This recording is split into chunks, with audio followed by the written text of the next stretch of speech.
கர்த்தருக்கு ஸ்தோத்திரம். ஏசாயா புத்தகம் 59வது அதிகாரம் 19வது வசனம். அப்பொழுது சூரியன் அஸ்தமிக்கும் திசை தொடங்கி கர்த்தரின் நாமத்துக்கும் சூரியன் உதிக்கும் திசை தொடங்கி அவருடைய மகிமைக்கும் பயப்படுவார்கள். வெள்ளம் போல சத்ரு வரும்போது கர்த்தருடைய ஆவியானவர் அவனுக்கு விரோதமாய் கொடியேற்றுவார்.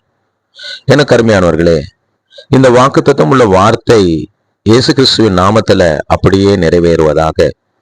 கிழக்கிலிருந்து மேற்கு வரை எல்லா ஜனங்களும் ஆண்டவரை அறியும்படியாகவும் அவருடைய நாமத்தை தொழுது கொள்ளும்படியாக, அவரை தெரிந்து கொள்ளும்படியாகவும், அவருடைய மகிமைக்கு பயப்படும்படியாகவும் மாறுவார்களாக.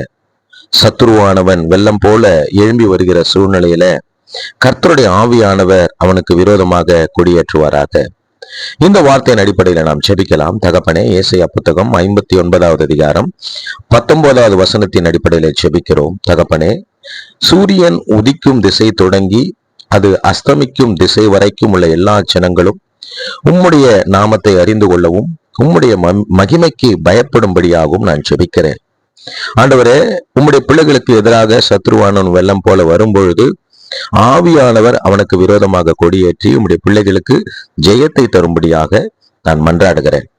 இப்பொழுதும் இந்த வார்த்தையை, ஜெபத்தை கேட்கிற ஒவ்வொருவருக்கும் நீர் அவ்வண்ணமாகவே ஜெயத்தை தரும்படியாக, சத்ருவானவன் வெள்ளம் போல எதிர்த்து வருகிற சூழ்நிலையில நீர் உம்முடைய பிள்ளைகளாகிய எங்களோடு கூட இருந்து ஜெயத்தை தரும்படியாக மன்றாடுகிறேன். கர்த்தர் வண்ணம் செய்தபடியினாலே நன்றி சொல்லுகிறேன். இயேசு கிறிஸ்துவின் இனிதான நாமத்துல ஜெபிக்கிறேன் தகப்பனே. ஆமேன், ஆமேன், ஆமேன். God bless you all. கர்த்தர் உங்கள் எல்லோரையும் ஆசீர்வதிப்பார்.